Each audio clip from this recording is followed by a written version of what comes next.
A janitor hummed one lullaby, and a grieving father realized she somehow knew a song only his late wife ever sang. How is that even possible? People always imagine that the loudest moments in life are the ones that change everything. A slammed door, a shouted argument, a final goodbye you can't take back. But sometimes it's the quiet scenes, the ones no one expects, that hit the hardest. And that's exactly what happened the afternoon everything shifted for Trevor Redding and his 8-year-old daughter, Hazel. Hazel wasn't the kind of kid you'd forget, not because she was loud, but because she used to light up any room she stepped into. Used to, before things fell apart, before the accident on that rainy stretch of I-75 outside Knoxville, before she started gripping that tiny silver pendant like it was the last piece of her mother she had left. Trevor did what he could, or at least what he thought he could. He bought the newest gadgets, signed her up for weekend workshops, scheduled therapy, filled the house with tutors, babysitters, specialists, anyone who might understand what he didn't. But Hazel didn't want specialists. She didn't want new toys. She didn't want trips or treats or carefully planned activities. She wanted her mom. And Trevor, he didn't know how to give her that. So Hazel changed. Not overnight, but in small ways that crept into daily life. She went from raising her hand in class to sitting alone at recess, from telling long stories after school to staying silent in the car, from laughing at everything to crying at almost nothing.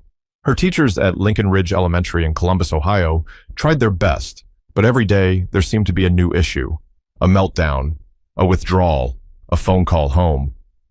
Trevor heard the same sentence again and again. "She's hurting, Mr. Redding, and she's not letting anyone in." And honestly, he wasn't surprised. He was barely letting anyone in either. He tried to stay strong, tried to pretend he was fine, tried to bury himself in work so deeply that he couldn't feel anything. Running the real estate firm kept him busy, sure, but busy didn't mean better. If anything, it made things worse.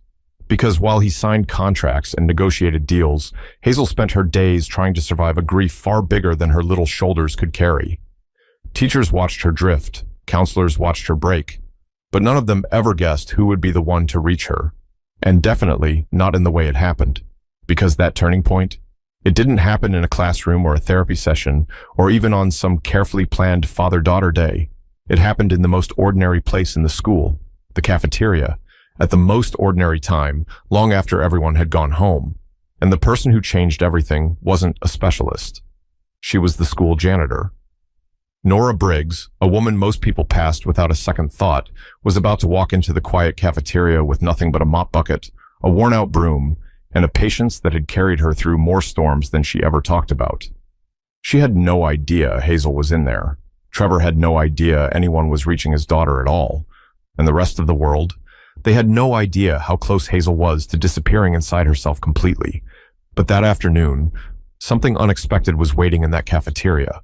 Something small, something gentle, something powerful enough to crack open a grief that had been locked tight for 2 long years. But before anyone understood what was happening, a single moment, quiet enough to miss, began to pull Hazel back from the edge. If you asked anyone at Lincoln Ridge Elementary, they'd tell you the place looked normal enough.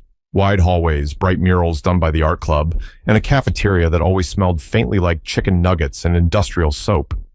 But behind that everyday routine, people had started whispering about Hazel. Not cruel whispers, more like the kind adults share when they're out of answers.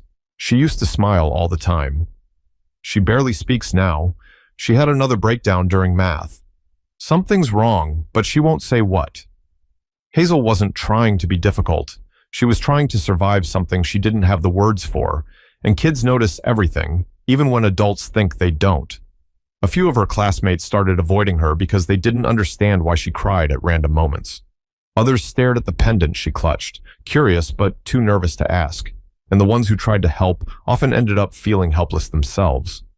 During recess, she'd sit by the fence alone, dragging a stick through the dirt, drawing circles over and over like she was trying to erase something only she could see. Teachers glanced over, worried, but they had 20 other kids to supervise. They hoped she would snap out of it someday. They hoped time would fix things, but time wasn't enough. Inside the school, the staff held meeting after meeting. They went through paperwork, suggested therapy sessions, rearranged schedules, and tried every soft-voiced approach they could think of. Still, Hazel kept slipping. Sometimes she'd shut down completely. Other times, she'd burst into tears if someone accidentally brushed her arm in line. She had become a storm trapped inside a small body, and no one could figure out how to calm it. Except one person. Someone no one expected to matter, Nora Briggs. Most people barely noticed Nora. She moved around the school the way a background song moves through a store, always there but rarely acknowledged. She swept, wiped, emptied trash, and listened quietly while others rushed past her. But Nora had a way of seeing things. Not in a dramatic or mysterious way, more like someone who had lived long enough to recognize pain even when it stayed silent. She noticed the little things, like how Hazel's eyes darted to the floor whenever someone spoke too loudly, or how her hands tightened around the pendant anytime a door opened, or how she always sat next to the same table at lunch, the one closest to the wall, the one that made her feel protected. What no one at school knew was that Nora understood grief more than most people there. She had her own story, her own years of learning how to breathe around an absence that didn't go away, but she never said a word to anyone about it. That afternoon, the one that would change everything, Nora wasn't looking for Hazel. She wasn't trying to solve anything. She was just doing her routine, sweeping crumbs, pushing her cart, thinking about what to cook for dinner later, nothing special. And somewhere across the building, Trevor was still pretending everything was fine, still making promises to himself he never had time to keep. The school had left him a message saying Hazel seemed more distressed than usual. He didn't know what he would find when he arrived. He only knew he was tired, tired of trying, tired of failing, tired of watching Hazel shrink into someone she wasn't. Hazel, on the other hand, had slipped into the cafeteria so quietly that the lunch staff didn't even notice. She curled into the corner, pendant in hand, trying to remember what her mother's voice sounded like. She didn't know Nora was walking toward her. She didn't know anyone would sit beside her. She didn't know a simple tune could bring back everything she thought she had lost. But that afternoon, the cafeteria wasn't as empty as she believed, and someone was finally about to notice her pain in a way no one else had managed to do. Most people at Lincoln Ridge walked right past Nora Briggs without a second look. She wasn't loud. She didn't interrupt. She didn't chase attention or try to be part of conversations happening around her. She simply moved quietly through her day, wearing the same faded green work shirt, pushing the same gray cleaning cart, humming barely audible tunes under her breath. But what people missed, what Hazel desperately needed, was that Nora noticed everything. She noticed which teachers were exhausted by noon. She noticed which kids pretended to be tougher than they felt. And she definitely noticed Hazel long before that afternoon in the cafeteria. It started months back, when Hazel would slip out of class during lunch and wander the hall, pretending she needed to use the bathroom. Nora didn't confront her, but she watched from a distance as Hazel hovered near the water fountain like she was waiting for someone who never came. One day, Nora approached her gently and said, "You all right, sweetheart?" Hazel didn't respond. She just clutched her necklace and looked at the floor. Nora didn't push. She simply said, "If you ever want company, I'll be around." That was their first conversation. No big moment, no breakthrough, just a simple offer Hazel never forgot. From then on, Hazel kept finding reasons to be near Nora's route. She'd sit on the floor outside the art room, or linger in the hallway near the cafeteria. She didn't speak much, but she stayed close enough to hear Nora humming old melodies, songs that had been passed down through Nora's family for decades. Nora didn't think much of it. She assumed the humming merely made the space feel less empty, but Hazel listened to every note like it was something precious, something she needed. And every time Nora hummed, Hazel's shoulders dropped, if only for a few seconds. That afternoon, Hazel slipped into the cafeteria long after lunch because she couldn't handle being around other kids. She curled into the corner with her pendant pressed to her chest. The cafeteria lights buzzed above her. Trays clattered faintly as they dried on the racks behind the counter. Hazel whispered, "I miss you, Mom." But no one heard. At least, she thought no one did. Not far away, Nora was mopping a hallway, taking her time like she always did. Her knees were tired. Her back ached. But she kept humming that same gentle tune she couldn't shake.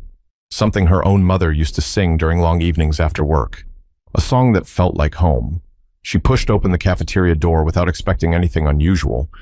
then froze for just a heartbeat when she saw Hazel curled up alone in that corner. Nora didn't call her name, didn't gasp, didn't make it dramatic. She simply set her mop aside, pushed her cart to the wall, and slowly walked over. "Mind if I sit with you?" she asked. Hazel shrugged. She didn't have the strength to say yes or no. That shrug was enough for Nora. She lowered herself onto the cold tile floor, joints cracking softly. For a moment, neither of them spoke. Then Hazel whispered, "Everyone left." Nora nodded gently. "Sometimes people don't see what you need." "But I'm here." Hazel blinked back tears she didn't want to show. "Can I stay a little?" "You can stay as long as you want," Nora replied. Silence settled between them, the comfortable kind, not the heavy one Hazel carried around all day. Then, without even realizing why, Nora started humming again, soft, slow, the same melody Hazel had listened to in hallways for weeks. Hazel's head lifted like she recognized something she couldn't explain. "That song," Hazel murmured. Nora tilted her head. "What about it?" Hazel didn't answer. Instead, she leaned the tiniest bit toward Nora, as if gravity had taken over.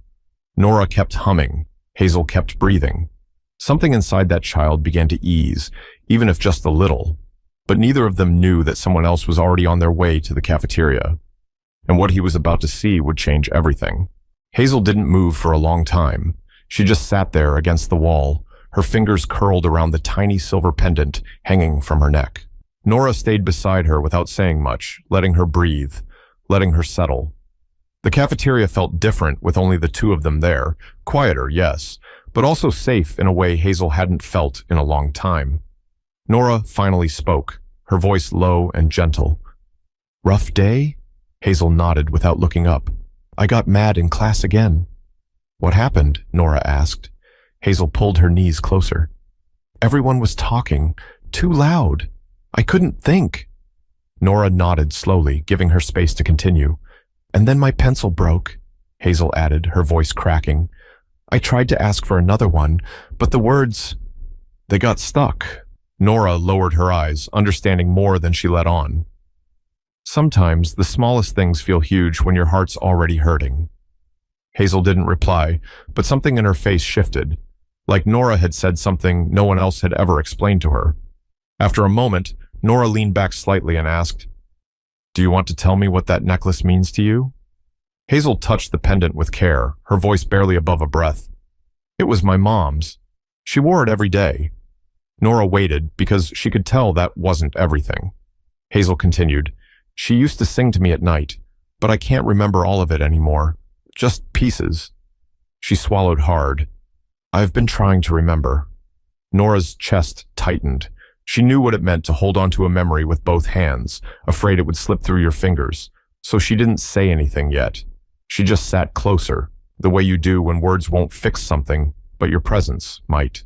Hazel sniffed and wiped her face with the back of her hand. "Why do you hum all the time?" The question made Nora smile softly. "I guess the music stayed with me. It helps me keep going." Hazel listened for a second, then whispered, "Can you do it again?" Nora didn't hesitate. She drew in a slow breath and let the song spill out. Simple notes, warm and steady, wrapping around the room one at a time.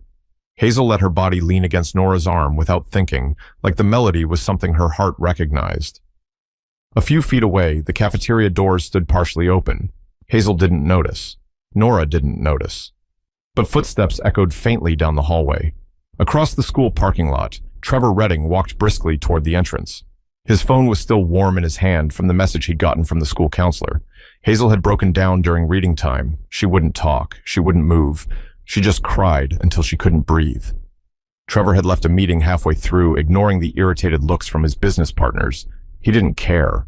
All he knew was his daughter needed him, again, and he had no idea what he was walking into. Inside the building, he moved quickly, checking classrooms, peering into offices, searching for any sign of her. A teacher pointed him toward the cafeteria. When he pushed the door open, he expected to find Hazel in another meltdown, curled up under a table or hiding behind a chair. He did not expect to see Nora Briggs sitting on the floor beside her. He did not expect the humming. He did not expect Hazel leaning against someone other than him. Trevor stood there for several seconds, unable to process the scene. He didn't step forward, didn't speak. His heart thumped heavily in his chest, because something about that song, something about the way Hazel's tiny body softened as Nora hummed, it didn't make sense. Hazel's mother had sung that same melody every night, without fail, before Trevor understood the weight of that moment, before he could decide whether to interrupt. Hazel spoke in a quiet voice he hadn't heard in months. "That's the one," she whispered. "That's the song." But Trevor wasn't ready for what that meant. And the truth behind that melody was about to shake him more than anything he'd faced since the day he lost his wife. Trevor hadn't planned to stay hidden by the cafeteria door. He told himself he would walk in immediately, call Hazel's name, apologize for being late, do the whole routine he'd been repeating for 2 years. But the moment he heard that melody, everything inside him locked up. That lullaby wasn't generic. It wasn't something you'd hear on the radio or find in a music book. His wife had learned it from her grandmother, who learned it from hers. It was a private family thing, something meant for bedtime, something Hazel's mother sang only to Trevor and their daughter. No one outside their home ever heard it. Yet here it was, floating gently across the cafeteria from the voice of a woman Trevor had never spoken to. Hazel leaned closer to Nora and whispered, "Keep going, please." Trevor swallowed hard. His fingers tightened around the doorframe.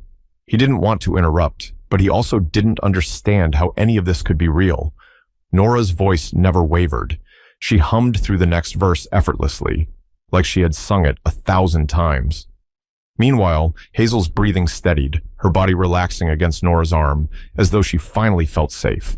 Safe in a way Trevor had failed to give her. Hazel whispered, "My mom used to sing just like that." Nora's humming tapered off, softening into silence. "She had good taste," Nora replied with a small smile. Trevor stepped forward finally, unable to hold himself back anymore. Hazel's head shot up. "Dad?" Nora looked up too, startled. She straightened her posture immediately, like a child caught somewhere she wasn't supposed to be. "Mr. Redding, I didn't hear you come in." Trevor meant to say something kind, something calm, something rational. Instead, what came out was, "How do you know that song?" Nora blinked. "I'm sorry?" "That lullaby," Trevor said, his voice sharper than intended. "Where did you hear it?" Hazel pulled her knees in again, as if preparing for another storm. "Dad, she was helping me." "I know," Trevor said quickly, trying not to lose himself. "I know she was helping. He turned toward Nora again. "Please, tell me where you learned it." Nora studied him for a long moment. Something about his intensity made her lower her gaze. "My mother used to sing it, and hers before her." Trevor stared at her like she had spoken another language. "That's not possible," he said quietly. "My wife. That song came from her family. She never shared it outside our house. She only used it for Hazel. It belongs to her side." Nora didn't flinch, but she didn't break eye contact either. "Songs travel farther than we think, Mr. Redding." Hazel looked back and forth between them, confused. "Dad, why does it matter?" Trevor opened his mouth, then closed it again. He didn't want to scare her. He didn't want to make her feel wrong for finding comfort. But everything inside him twisted at the idea that a stranger somehow carried a piece of his wife's voice. He eased himself onto one of the cafeteria benches. "Hazel, your mom used to sing that song only when things were hard. The night before she passed, she sang it to you twice. You don't remember, but you fell asleep on her lap." Hazel's eyes glistened. "I remember her holding me, not the song anymore." Trevor nodded painfully. "I didn't think anyone else on earth even knew it existed." Nora wiped her hands on her work pants. "Sometimes grief takes from us, and sometimes it returns the smallest piece when we need it most." She glanced at Hazel. Maybe today was one of those days. Hazel slid off the bench and walked toward her dad. She didn't hug him. She hadn't done that in months, but she stood close enough for him to feel her warmth. "Dad," she whispered. "She sang it the exact same way Mom did." Trevor looked at his daughter, then at Nora. He wasn't angry. He wasn't suspicious.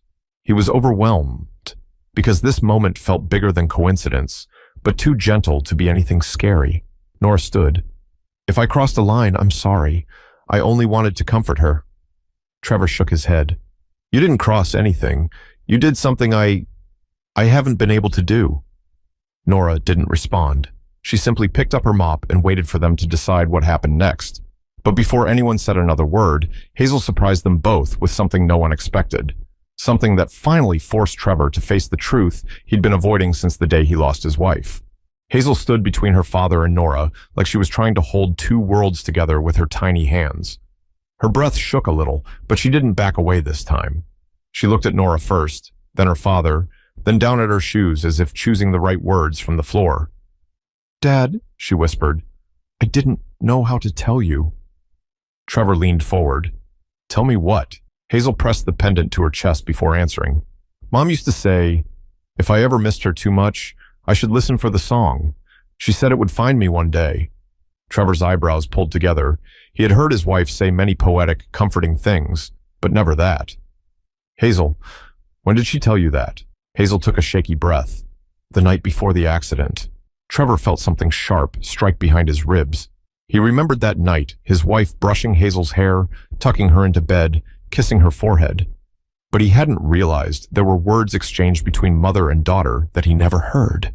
Hazel continued, her voice breaking. "I kept listening. Every night, every lunch, every hallway. I kept hoping someone, somewhere, would sing it." Trevor opened his mouth, but nothing came out. Hazel turned to Nora, her eyes glassy but determined. "When you hummed it the first time, I didn't say anything because I thought maybe it was in my head, but I heard it again today." Nora swallowed, her voice quiet. "I didn't know it meant so much to you." Hazel took a small step closer to her. Can you sing the first part? Not the humming, the real part." Trevor stiffened. "Hazel, it's okay, Dad. I just want to know if I remember it right." Nora hesitated. It wasn't a hesitation rooted in fear, but in respect, like she understood the weight of what she was about to do. She sat back down on the cafeteria floor, motioning Hazel to sit too. Hazel slid beside her instantly, her shoulder brushing Nora's arm. Trevor watched, feeling torn between confusion and gratitude. Nora drew in a breath and sang quietly, not loud, not showy, just a gentle line of lyrics that floated through the room like warm air. "When the day feels heavy and your heart feels small, I'll sing your name softly till you don't feel alone at all." Hazel's lips parted, her eyes widened. She whispered the rest instinctively. "Because love doesn't leave, even when it seems gone. Close your eyes, little one, and just follow the song." Trevor felt the world tilt under him. He grabbed the edge of the cafeteria table to steady himself. Not even he remembered all the words. Only Hazel's mother knew the full version. He hadn't heard it sung aloud since she passed. Trevor's voice broke. How do you know the words too?" Nora didn't rush to answer. She ran a hand over her forehead and exhaled slowly. "Mr. Redding, I'm not sure there's a simple explanation." Trevor stared at her. "There has to be one." She shook her head softly. "There might not." Hazel touched Nora's arm again, not for comfort, but for connection. "Did your mom sing it to you too?" Nora nodded. "Every night." This time Hazel whispered, "So, are we connected somehow?" Trevor had no idea what to say. The logical part of his mind tried to reject the idea completely, but the part of him still grieving, still longing, couldn't deny how real it felt. Nora looked Hazel in the eyes. Sometimes, music moves the same way grief does. It passes through families, through people. It doesn't always follow rules. Trevor ran a hand over his face. But this song, it wasn't in any book. It wasn't recorded. It wasn't shared. Nora nodded. "Some things are meant to be carried, not taught." Hazel turned to her father, tears sliding down her cheeks. "Dad, I felt like Mom heard me today. Through her." Trevor's throat tightened so painfully he could barely breathe. He looked at Nora, really looked at her. And for the first time, he didn't see a janitor.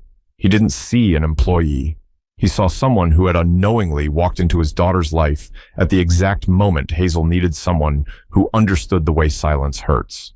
Trevor lowered himself to the floor beside them, his voice barely above a whisper. "Hazel," he said, "we're going to figure this out. Together."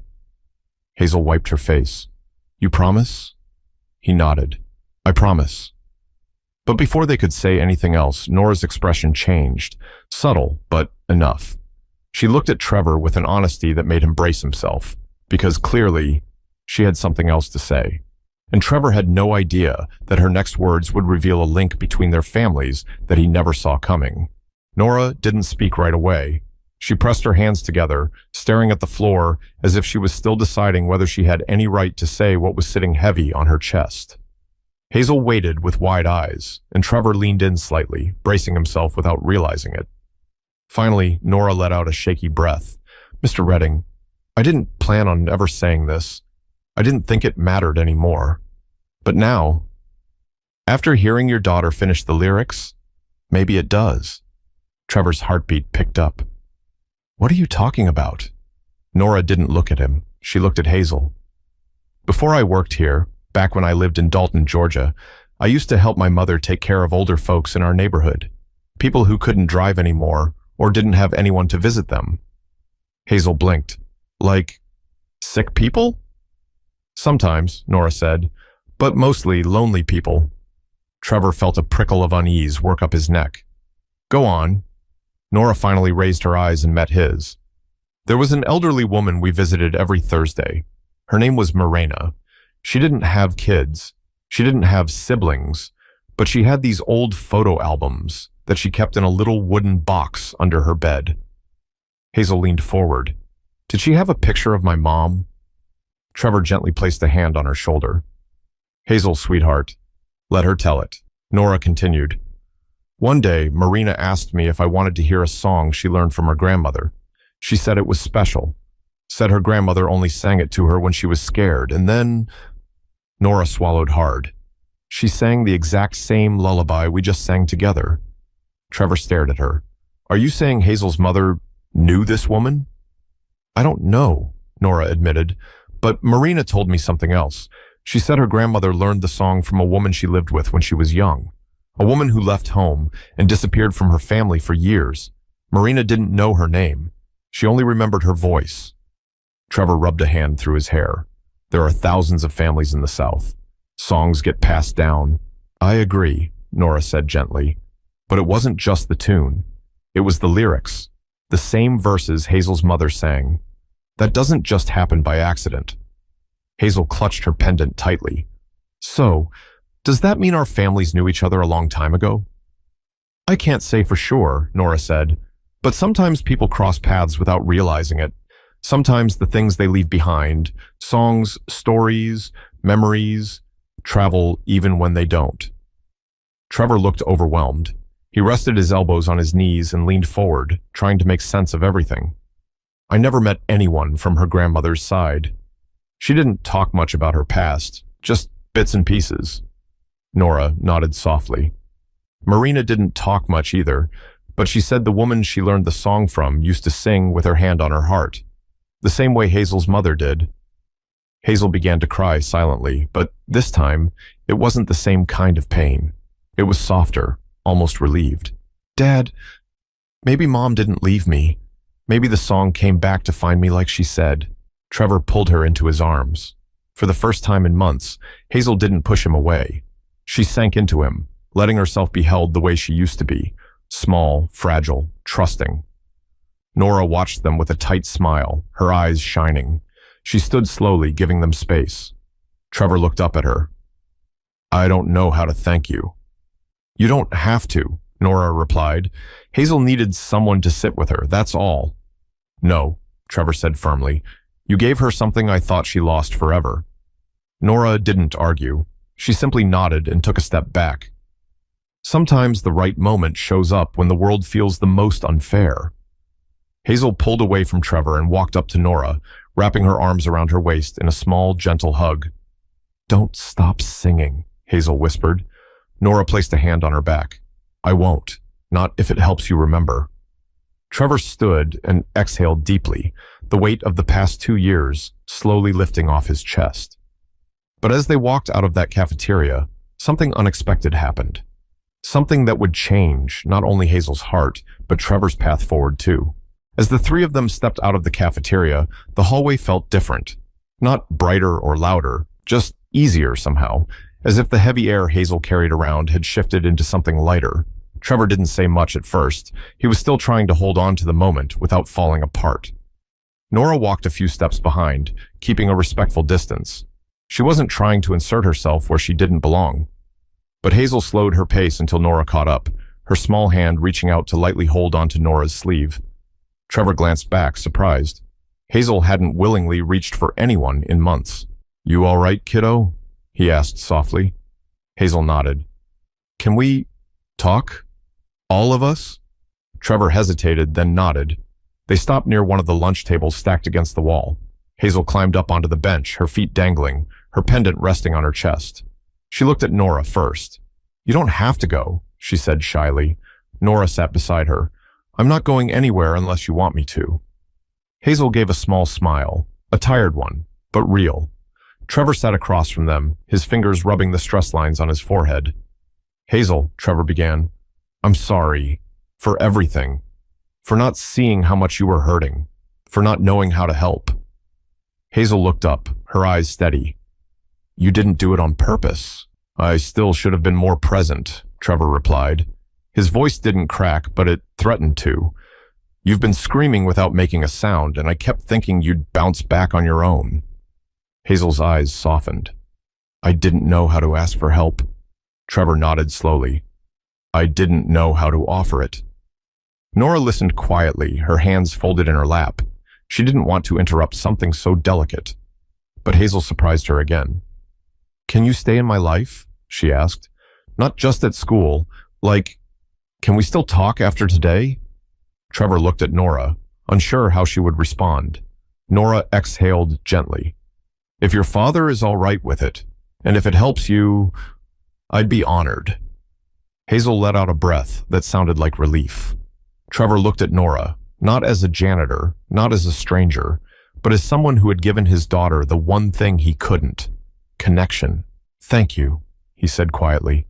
"Not just for today, for seeing her." Nora didn't smile. She just touched Hazel's shoulder lightly. "Children hurt quietly. You just have to sit long enough to hear them." Hazel slid off the bench and took both their hands, one in each small palm. For the first time in a long time, Trevor saw a future where Hazel wasn't drowning, a future where they weren't alone, a future where healing wasn't something they chased, but something that finally found them. And as they walked out of the school together, Trevor realized something he should have known all along. Grief doesn't disappear, but it can soften when shared.